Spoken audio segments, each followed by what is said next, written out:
فرش التراب يضمني وهو غطاء. بیچاری کئی روز سے دم توڑ رہی ہے، ڈر ہے خبر بد نہ میرے منہ سے نکل جائے. تقدیر تو مبرم نظر آتی ہے ولیکن پیران کلیسا کی دعا ہے کہ یہ ٹل جائے. تو پہلی بات میری ختم ہوئی، عالمی نظام خلافت دنیا کی تقدیر مبرم ہے، ہو کر رہے گی، اس میں کسی صاحب ایمان کو کوئی شک، کوئی شبہ، کوئی ریب نہیں ہونا چاہیے. البتہ اس کا اب دوسرا پہلو کیا ہے، اس کا آغاز کہاں سے ہوگا؟ اب وہ نقطہ کون سا ہوگا، نقطہ آغاز کون سا ہوگا؟ اس میں پہلی بات تو میں نے کہا جو شک کرے گا اس کا پھر ایمان مشکوک ہے. ہوگا، لازماً ہوگا، گلوبل ہوگا، پوری دنیا میں ہوگا.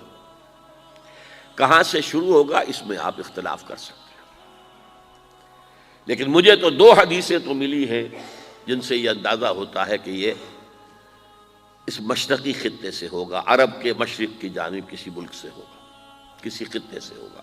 وہ حدیثیں بھی اب آپ پڑھ لیجئے پہلے. پھر میں کہہ رہا ہوں یہ خزانہ ہے جو ہم نے آپ کی خدمت میں پیش کیا ہے، کاش کہ آپ اس کی قدر کر سکیں. یہ حدیثیں آپ کو ازبر ہو جائیں، یاد ہو جائیں، لوح قلب پر نقش ہو جائیں. ہندوستان اور خراسان یعنی موجودہ افغانستان کا ذکر. ابن ماجہ کی روایت ہے عن عبداللہ ابن الحارث رضی اللہ تعالی عنہ قال رسول اللہ صلی اللہ علیہ وسلم یخرج ناس من المشرق یؤتئون للمہدی یعنی سلطانہ، یعنی سلطانہ، دونوں طرح سے پڑھ سکتے ہیں. حضرت عبداللہ ابن حارث فرماتے ہیں رضی اللہ تعالی عنہ کہ حضور نے ارشاد فرمایا مشرق کی طرف سے وہ فوجیں نکلیں گی، لوگ آئیں گے جو عرب میں مہدی کی حکومت قائم کریں گے. یہ مہدی کون ہوں گے اس کا ذکر میں ذرا بعد میں کروں گا، لیکن نوٹ کر لیجئے کہ مہدی سے پہلے لازماً کسی مشرقی علاقے کے اندر وہ نظام قائم ہو چکے گا، تب وہاں سے فوجیں آئیں گی نا. یہ مشرق کون سا ہے؟ عرب کے مشرق میں آپ چلیے ایران بھی آ جائے گا، افغانستان بھی ہے، پاکستان بھی ہے، اور اگر اسے اور توسیع دیں تو ہندوستان بھی ہے. یہ ہے عرب کا مشرق. اس سے فوجیں جائیں گی. اس کا کیا مطلب ہے کہ اس میں سے کسی جگہ پر نظام خلافت پہلے قائم ہو جائے گا تاکہ وہاں سے فوجیں جائیں گی جو جزیرہ نما عرب میں حضرت مہدی کی حکومت کو قائم کریں گی. اب دوسری حدیث سنیے. یہ سنن ابن ماجہ کی حدیث تھی جو میں نے آپ کو سنائی، آپ نے پڑھی. دوسری عن ابی ہریرہ رضی اللہ تعالی عنہ،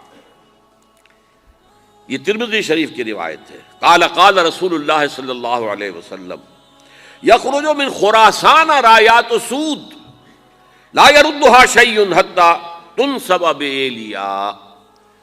خراسان کے علاقے سے سیاہ جھنڈے لے کر فوجیں آئیں گی، ان کا رخ کوئی موڑ نہیں سکے گا، ان کو پیچھے پھیر نہیں سکیں گے کوئی بھی، یہاں تک کہ وہ یروشلم میں جا کر جھنڈے نصب کر دیں گے. ایلیا حضور کے زمانے میں یروشلم کو کہتے تھے. یہ یروشلم تھا جب حضرت سلیمان کی حکومت تھی اور یہاں پر معبد سلیمانی، ہیکل سلیمانی قائم ہوا. پھر یہ یروشلم ہی رہا ہے تاریخ میں، یہاں تک کہ سن 70 عیسوی میں جب ٹائٹس رومی جنرل نے اس کو گرایا، ختم کیا، سیکنڈ ٹیمپل گرا دیا اور یہاں سے یہودیوں کو کہا نکل جاؤ یہاں سے، کوئی یہودی باقی نہیں رہا، تب بالکل تہو بالا برباد کر دیا.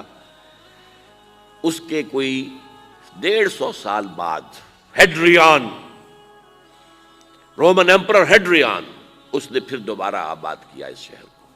150 سال تک یہ بالکل بنجر اور بالکل غیر آباد پڑا تھا. اب ہیڈریان نے جب آباد کیا تو اس کا نام ایلیا رکھا، اب یروشلم نام نہیں تھا.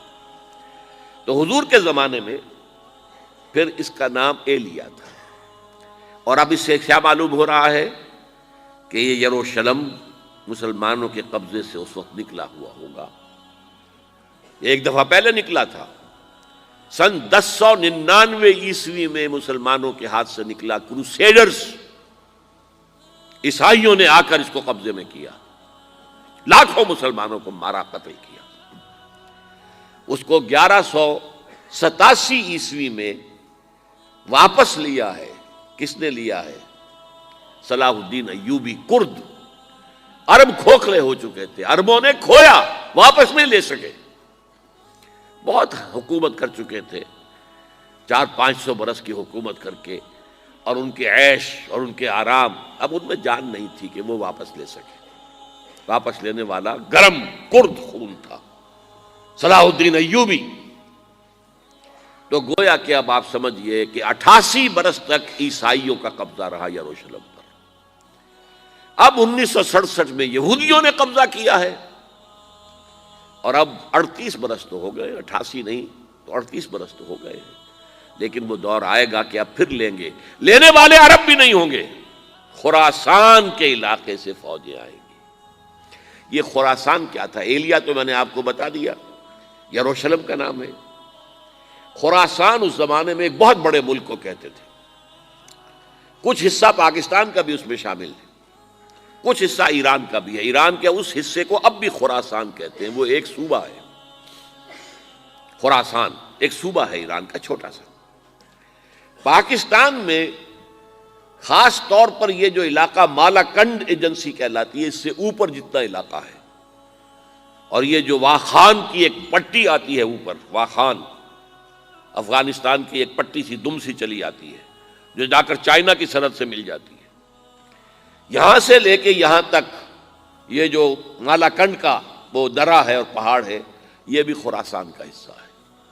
باقی تقریباً 2/3 آف افغانستان، ساؤدرن حصہ نہیں ہے خراسان کا حصہ، یہ سیستان کہلاتا تھا، یہ خراسان نہیں ہے.